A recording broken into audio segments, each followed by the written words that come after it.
Hi guys! Today I will be showing you how I prepared my first ever Balikbayan box.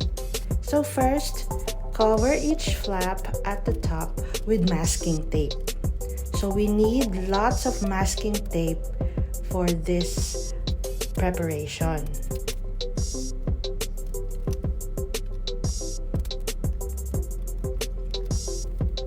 So we have 4 flaps. So kailangan mabalutan siya ng masking tape.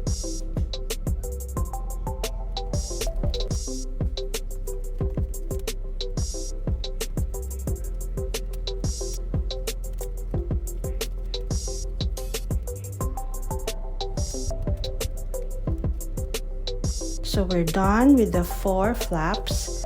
Punta naman tayo sa bottom.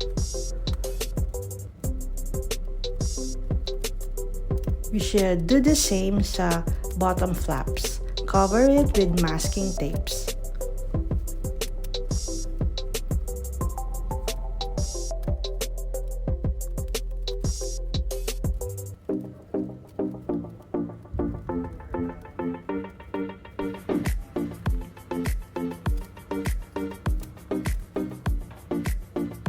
Now, it's done. Meron na silang fully covered na ang mga flaps with masking tape. Now, it's time to fold the flaps and tape it. Again, iti-tape na natin siya like this.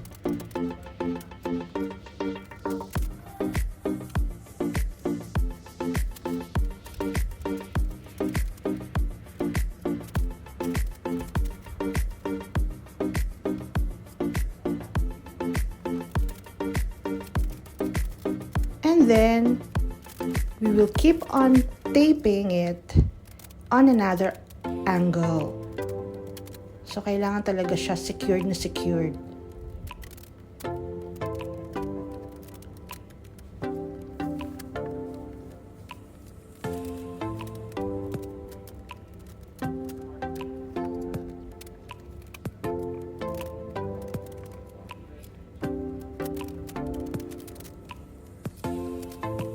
And then, another layer of tape na naman. Kasi bottom siya, so kailangan very secured ang bottom. So, we should put another layer of tape.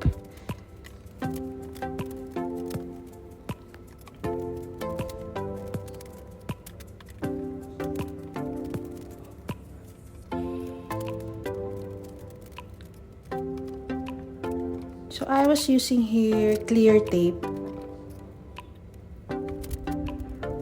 Kasi marami akong clear tape. So, ginamit ko na rin yung clear tape ko.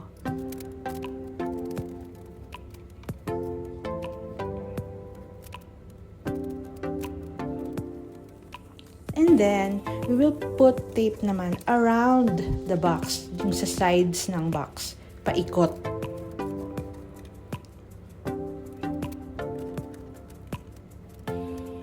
Paikot naman siya. So, talagang we need lots of tapes for this box.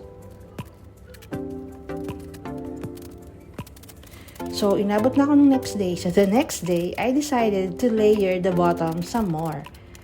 So, nilagyan ko siya ulit ng tape. Since marami nga akong tape.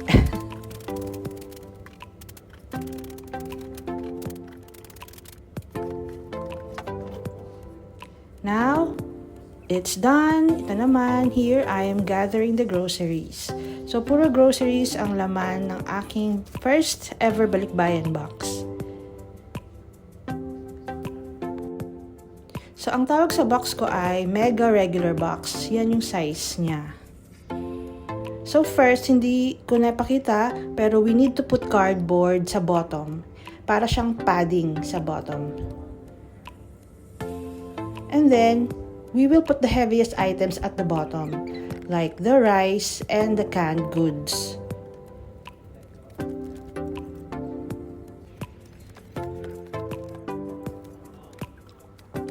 So here, nag-iisip pa talaga ako how to do it. Because it's my first time nga to have this Balikbayan box. So, Ayan, I was figuring it out pa kung ano yung nasa bottom. And then, ayan, meron akong mga soaps. And lots of soaps. Meron akong dates. So, inaaral ko siya kung paano ko siya ilalagay.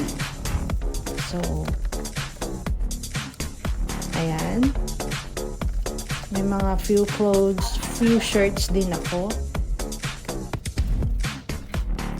And toothpaste.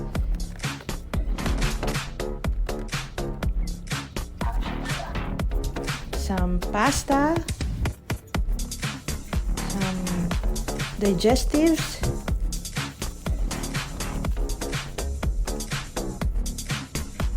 And I have coffee. So, medyo na babasagin siya. So, ay binalutan ko siya ng towels. Ayan. And then, nilagyan ko siya ng tape.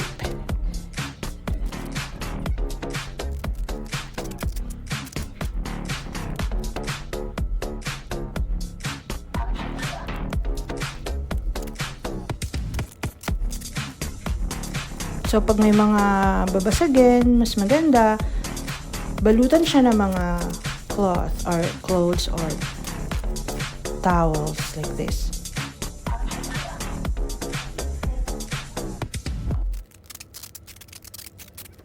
Ayun. So, fully taped siya.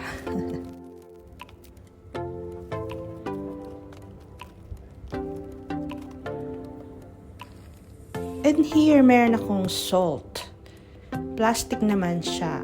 So, ang ginawa ko, nilagay ko siya sa plastic and then tinape ko. Para if ever mabutas siya or mabasag siya or something like that, hindi siya magkakalat. And then, I put that salt some there.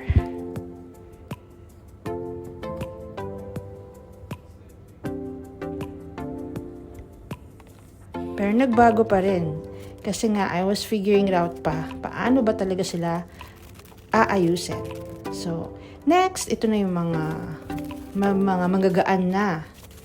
So, pag magagaan na, ilalagay na natin siya sa top. Lighter items should be placed at the top. Like this noodles, oatmeals, more noodles, and some chocolates. Yan. So, nasa ibabaw sila. And finally, may dinagdag lang akong mga few light items. And this one, plastic item. And finally, lalagyan ulit natin siya ng padding. Sa bottom may padding like this. Sa top meron din. For added security. Yan.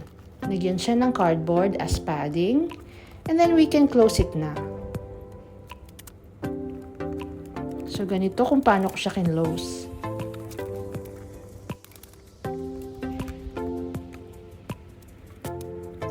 Ayan. We need talaga lots of tapes.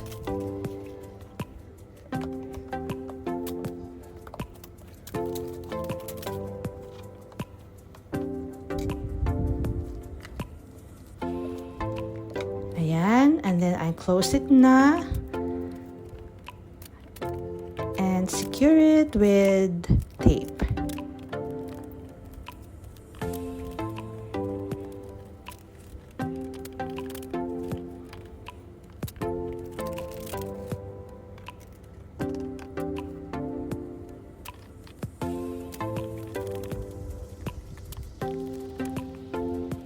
Ayan.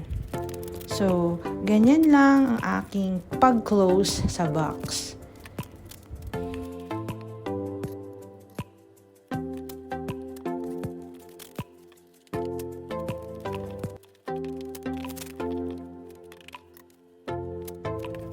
So, tape ulit sa kabilang side naman.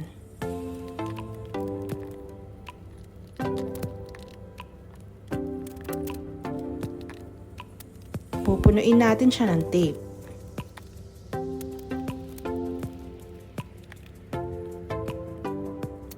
And then, secure it with more tape around the sides of the box. Yung parang ginawa natin sa bottom part ng box, gagawin din natin sa kanya sa taas ng box.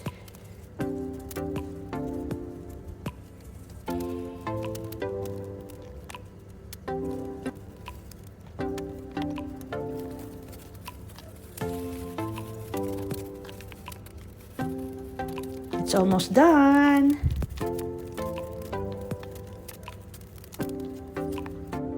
And it's done! Ito na ang aking balikbayan box. Thank you for watching, guys!